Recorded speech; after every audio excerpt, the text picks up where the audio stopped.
UFC Vegas 106, Burns versus Morales. This is the full card recap. We're going to go through each fight one by one, go through the predictions, how the fights ended, see how we did on the picks, go over the parlays.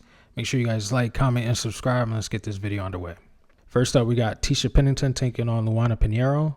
I'll be honest, I thought Tisha lost the fight watching it live, but I can understand the 29-28. It was pretty cool to see, Tisha come back on the other side of a weird decision. Usually she gets the short end of the stick, but she gets the W this way.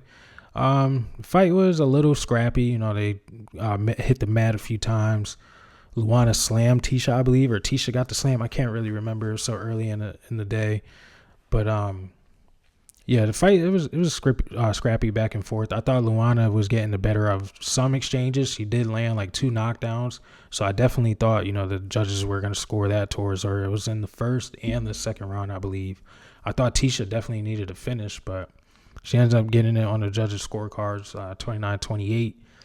And she moves up in the win column. I believe she was ahead in the rankings, so I don't think she'll be, moving up in the strawweight rankings that much. But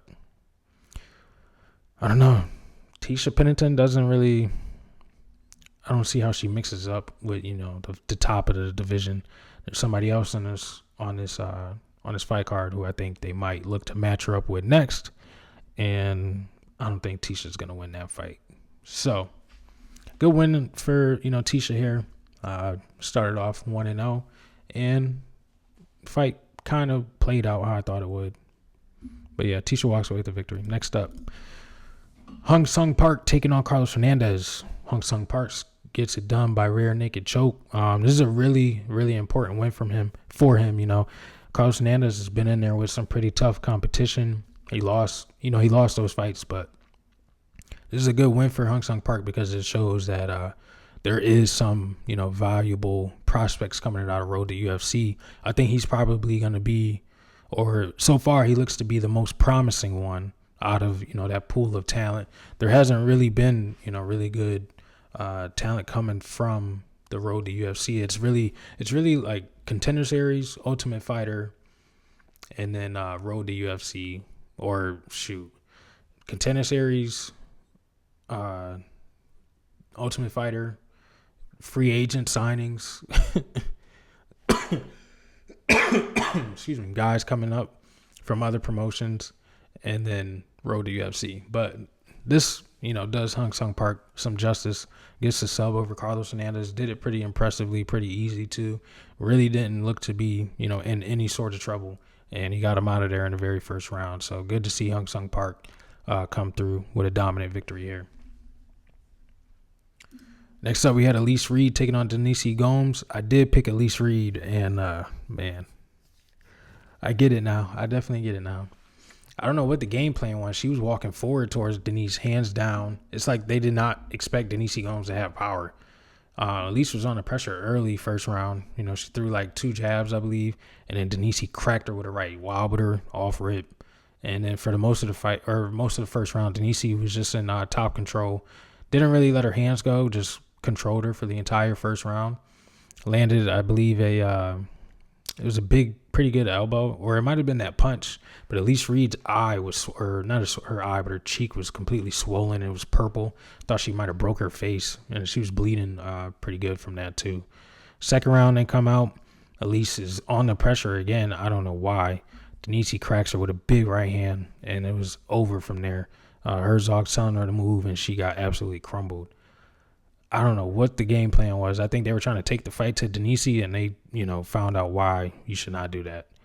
Denise Gomes got some really good power, and I underestimated her. I thought Elise, well, I'm not going to say I underestimated her. I thought Elise would stay on the outside, and she definitely didn't. She went in the pocket, got touched up, and got finished. Ah, man. But we did have we only have one underdog win on this fight card, so it wasn't Elise Reed, though. She got finished. But yeah, good win for Denise Gomes. She might get a ranked opponent next, and if they are going to give her one, give her Tisha Pennington. I think she might finish Tisha Pennington too. But yeah, good one for her. Next up, we had Tainara Lisboa taking on Luana Santos. Luana Santos gets it done by a Americana, second round with 1 second to go. Her grappling display was definitely, or her grappling was on display in this fight. Tainara was not able to get back to her feet. There was a few scrambles. She tried to, sneak out the back door. She was digging her hips. She was on, so Lisboa was on bottom. She was trying to dig her hooks in, secure them, try to get, pop out from the bottom position.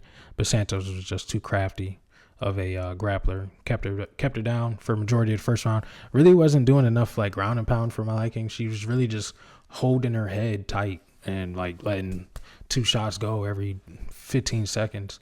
But the second round, it was pretty much the same. And then towards the end of the round, she ended up getting the Americana submission with 1 second to go. And Lisboa ends up tapping.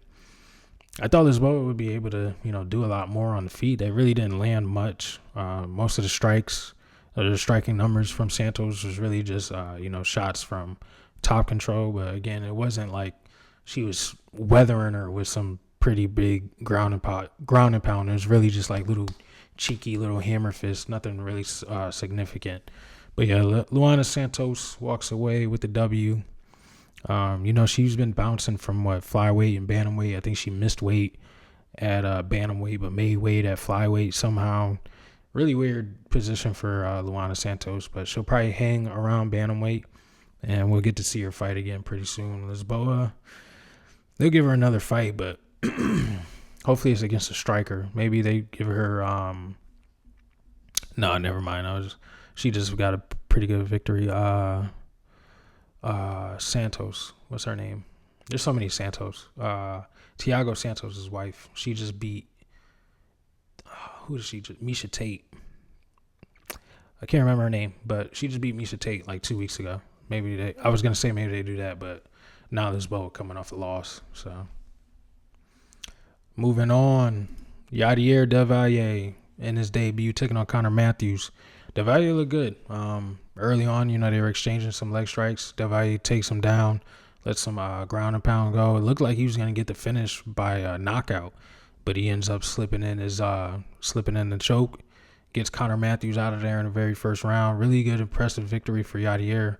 But I will say, if he's met with a better striker, someone who's more elusive on the feet, they'll probably give him a little bit of trouble. He doesn't move his head a lot. He didn't need to in this fight because Connor Matthews, he pretty much just ran right through him, But there's some slick strikers in the featherweight division, and him not that he doesn't move his head, or not that he's not capable of moving his head, but seeing as he likes to walk forward a lot, it'll be interesting to see how he handles a really clean striker.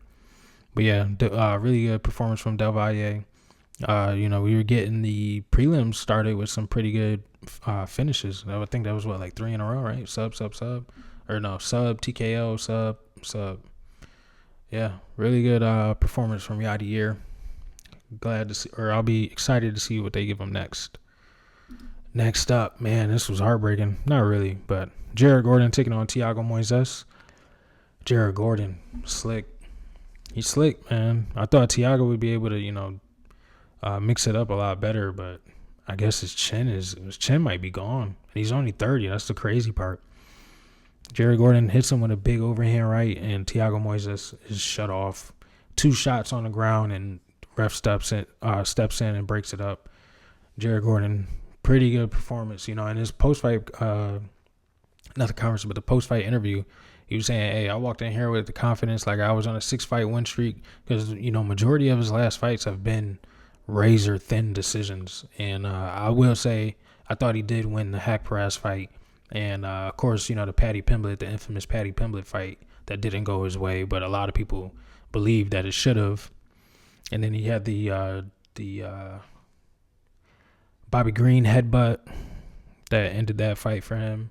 And then his only real loss was against Grant Dawson, who was training with Thiago Moises. So that was another reason why I thought, they would inflict a game plan and able to beat Jared Gordon. But Gordon said, I don't need no scorecards. And he gets it done by a first-round knockout. That was really impressive. He said he wants a ranked opponent next.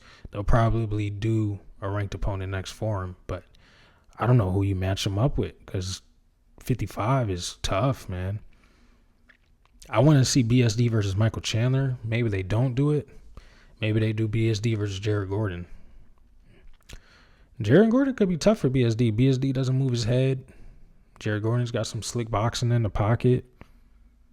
It'll be interesting. That'll be an interesting fight.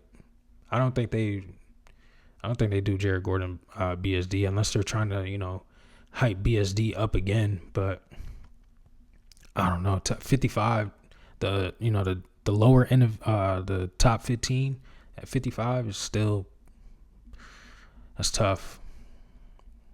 That's tough. You got Joel. Well, Joel's moving up to 70. You got Fiziev fighting by Hernandez. You got BSD. You got Michael Chandler. 55 is tough, man. I don't know who they're going to give Jared Gordon, but that was a really impressive victory for him. Thiago Moises, I don't know. He's not going to get cut or anything, but what do you do with him? What do you do with Thiago Moises? The Trey Ogden victory was solid, but I don't know, man. I don't know. He's like a mid-tier type of guy, you know what I'm saying? 3 knockouts. I don't know.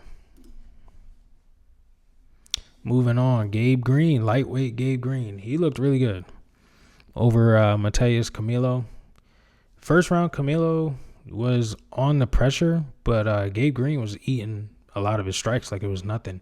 He got caught with like a pretty clean jab and then a left hook behind it. It really just bounced off Gabe Green's head. Did not look to affect him at all. Gabe Green looked real loose. He was real, bouncy on the feet, flashing the uppercut a few times. He looked a lot quicker, too. And the second round, he came out and was applying the pressure. Took Camilo down. Camilo threw up a triangle, looked very close to getting it. But Gabe Green slides out.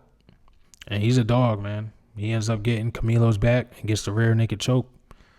I don't think anybody wrote Gabe. Well, I seen a few cards or a few tickets for Gabe Green by submission, but damn, that was really impressive. I really thought this weight cut was going to be a little detrimental to him. I thought Camilo might have been able to not be more physical, but I thought he would land the shot and it would shut his lights off. But it looked like Gabe Green did not look to be affected. He was saying, the guys that he was fighting up at 170, they probably walk around at like 190, 200 pounds.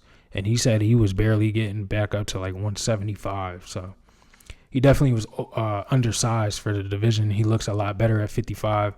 I did say when he came out on the scales, he did look a lot better. So maybe this is the resurgence of Gabe Green's career. We'll get to see it coming soon. Really good, turning away a debuter. Maybe Camilo, he gets back to the drawing board. After he threw up that triangle, he looked like he was gassed.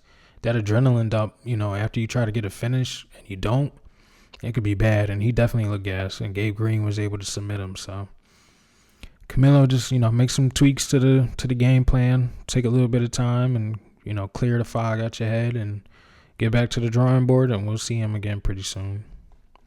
Real good victory for Gabe Green here. Next up, we had the fight of the night. Julian Erosa taking on Marquisio Costa. This is a really, really good, tough, gritty fight. The head kick was there for Marquisio, like I said. First round, he wobbled Julian Erosa with it. But Erosa was a dog, bro. He was able to eat that. Was coming forward in the second round, doing some dirty work in a clinch. Both of them were throwing some really good knees in the pocket. It was a really, really tough fight. They had a few scrambles. Erosa was shooting for the neck. Marquisio was able to reverse it, get on top. Erosa was quick to get back to his feet. This was a really, really good fight. Fight of the night for sure, in my opinion. Third round, Erosa was turning up the pressure, but Marquisio was able to counter him just a little bit better. Stinging right hands, straight shots down the middle.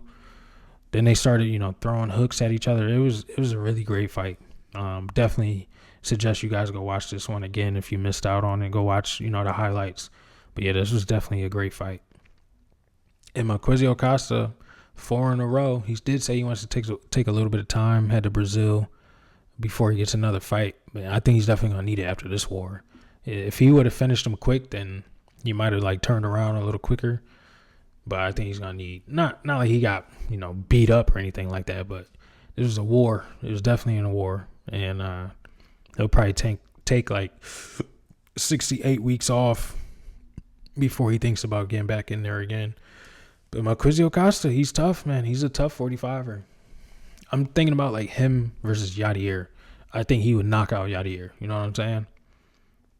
He was taking some big shots from EROSA. And not to say that EROSA's like a big power puncher or anything like that, but he was able to eat him, return his own. COSTA is tough. And EROSA's stock did not go down after her loss. He looked, not to say like he was amazing or anything, but just how dog and how game he was. That was really impressive. EROSA definitely earned some fans after this fight.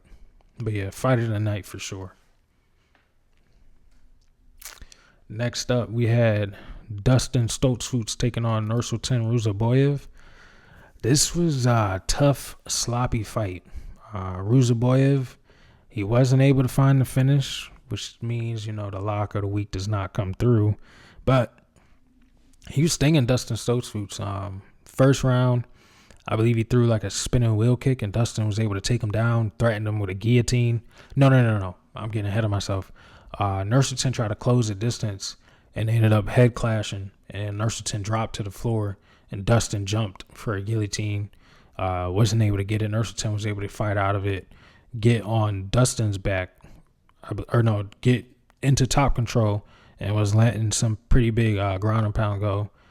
Towards the end of the round, second round came out. It was more Nursultan, good pressure forward, good forward pressure, letting the straight right hand go. He landed like a few spinning wheel kicks in this fight, probably like 4 or 5. Dustin was eating them though. I mean, they were hitting flush, like they were hitting on the hand, but still, like that rattles you for sure. He did, hurt Dustin a few times in this fight. Straight right hand down the middle had Dustin looking, back at everybody in the crowd. But Dustin was game.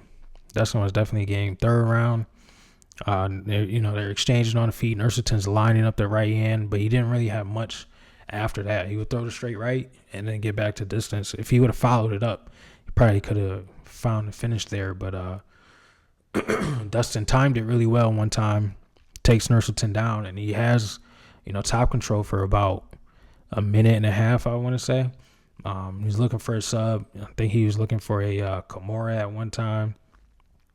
I thought Dustin might have edged just went out with that, the submission attempts and the control time, the takedowns. But Nursultan was able to get back to his feet. Didn't really push the pace at the end of the fight where I thought he might have been down.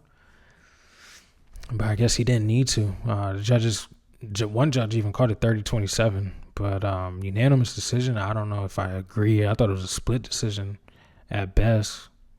I thought Dustin probably won rounds 1 and 3 because that head clash, although we saw it on the replay, I don't know if the judges were able to see the judges can't see the replay, and I don't think that they saw that it was a head clash. So it just looked like a knockdown and a submission attempt. You know what I'm saying? So I don't know. I guess they didn't score that as a knockdown though. I guess maybe they did see it was a head clash, but yeah, lock of the week does not come through. We try to be great again and doesn't pay out, but Nursultan gets the W. I'm jumping ahead of myself. This is the main card, so main card we pretty much swept. But yeah, getting too ahead of myself. Make sure you guys like, comment, and subscribe to the channel though. Co-main event since Bellato actually got sick right before the fight was getting ready to get announced. So they said they were going to try and rebook it for late May to early June. So looking forward to getting that one booked again because, Paul Craig, he is on this losing streak, but they got to give him one more chance. You know what I'm saying? And hopefully they don't have to cut weight again. So they'll probably fight at like heavyweight. So both of them won't have to, manage their weight in between this fight and that fight. So, but yeah, new co-main event, Sadiq Yusuff taking on Myron, the legend, Santos. Myron Santos looked really good. Like I said in the predictions, the win over Francis Marshall left a really bad taste in a lot of people's mouth because it was really close. It was a really close fight. I thought Francis Marshall won, but this is definitely a better matchup for him. and you saw what he was able to do. Striker versus striker, he looked a lot faster than Sadiq. He was stinging Sadiq up. He looked larger than Sadiq too. And this fight was up at lightweight. He didn't look to be like super strong. I would say Sadiq looked to be in a better physical condition, but Santos, his footwork was on display. The speed was on display. His tool bag was on display. Sadiq shot a few takedowns, was able to defend them pretty well. And he was just picking Sadiq apart, wobbled him a few times. Had Sadiq used to bust it up, nose bleeding. Had a pretty big gash over his eyebrow. He was styling on him for sure. 30-27, 30-27, 29-28. I agree with that 100%. I thought he won every round pretty convincingly too. He looks good. I think he is going to stay at lightweight. He did say he was cutting like 40 pounds to make 145. So I think he'll stay at lightweight, and hopefully next fight, he chisels up the physique, because he did not look he didn't look like a scary lightweight or anything like that. Sadiq YUSUFF looked to be and like I said, in a better physical condition. But yeah, Santos just hit strength and conditioning a little bit more, so you don't look like the Vaseline boy. But yeah, pretty good win for Myron Santos here. And in the main event, if you haven't already, make sure you like, comment, and subscribe. Turn the post notifications on. We had Gilbert Burns ultimately getting finished by Michael Morales. I've told you guys this was going to happen. Michael Morales is too good. He's too good everywhere. He was able to defend the one takedown that Gilbert shot. His hands were on full display, stinging Gilbert up. Gilbert, trying to close the distance with those wild hooks, it was not going to work. I try to tell you guys, everybody was, Gilbert by sub. The odds shouldn't be this wide, and he gets a first round finish. Finished him faster and more impressively than JDM. I'm just saying, Michael Morales is the real deal. Gilbert Burns is probably going to get cut. I don't think they're going to give him another fight, because before, the 3 fights that he did lose, he was fighting equal competition, or obviously better competition. Now he's fighting a guy who's ranked lower than him, and he gets finished. So 4-fight losing streak, I think the UFC is going to clip him. I know he's been a staple of the division, but I think it's time Gilbert hangs it up anyway. He's almost 40. I know there's a few 40-year-olds or 38-year-olds on the roster that look semi-decent, but who you going to give Gilbert next? 170 is just full of killers. 170 is full of absolute killers. I can't even think of like a favorable matchup for Gilbert Burns right now. Let's look at 170.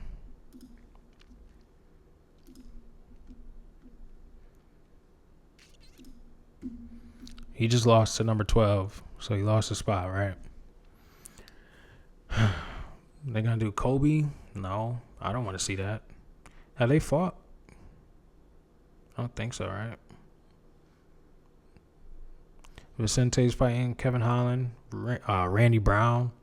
Randy Brown will probably knock him out. Protest probably knocks him out. Carlos Leal knocks him out. Brian Battle, maybe. Brian Battle might knock him out. Bonfim, Chidi and Jukwani, maybe they do that.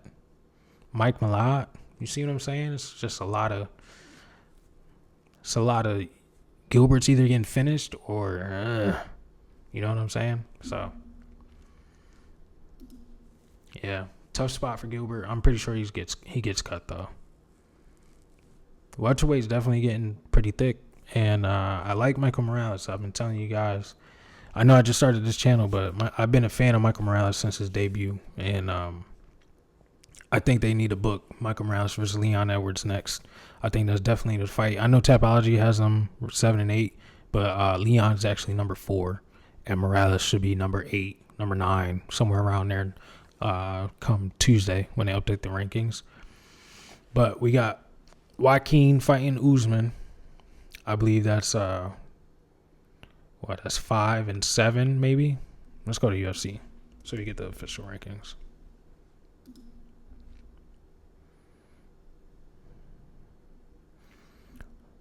So Kamaru, yeah, 5-7.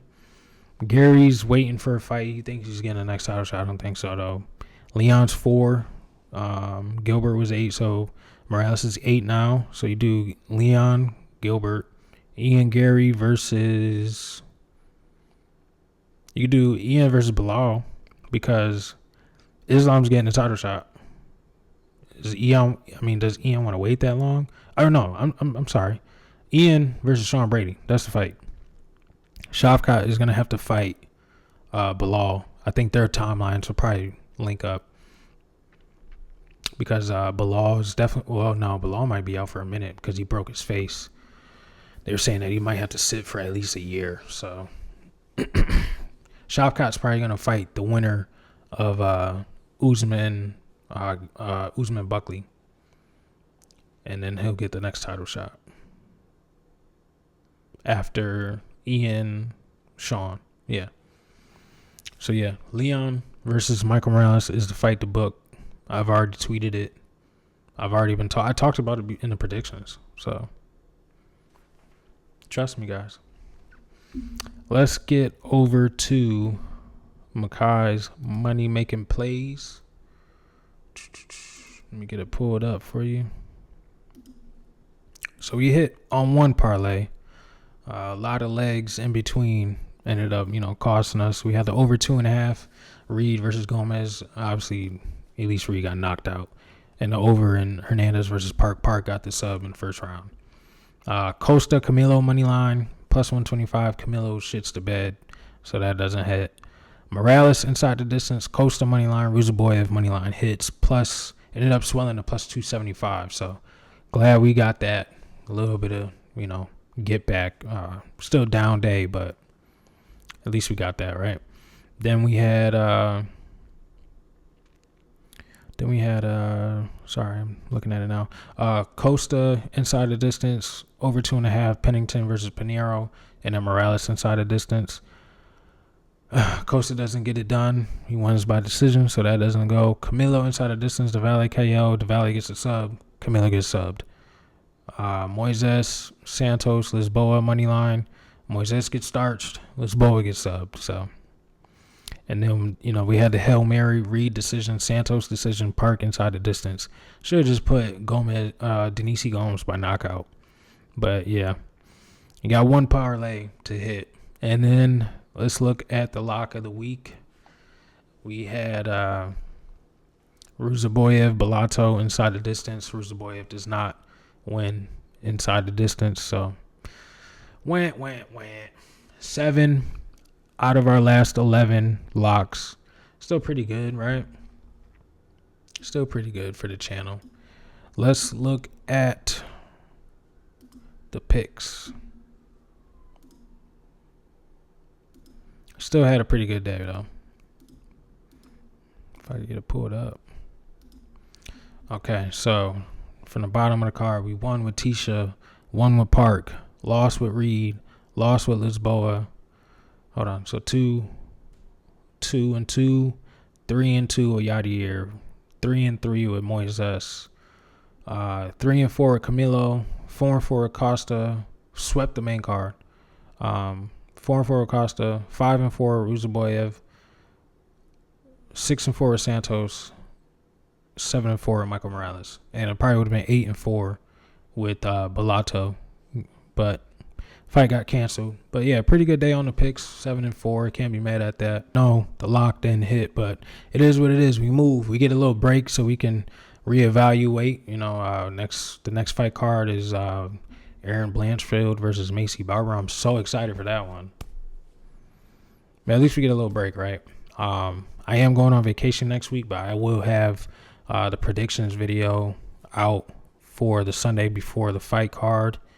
And yeah, we'll get right back to the regularly scheduled program. I'm gonna have some content dropping this week. Do like probably some matchup videos after this fight card, right before I go on vacation. But yeah, thank you guys for tuning in, and let me know what you guys thought. I did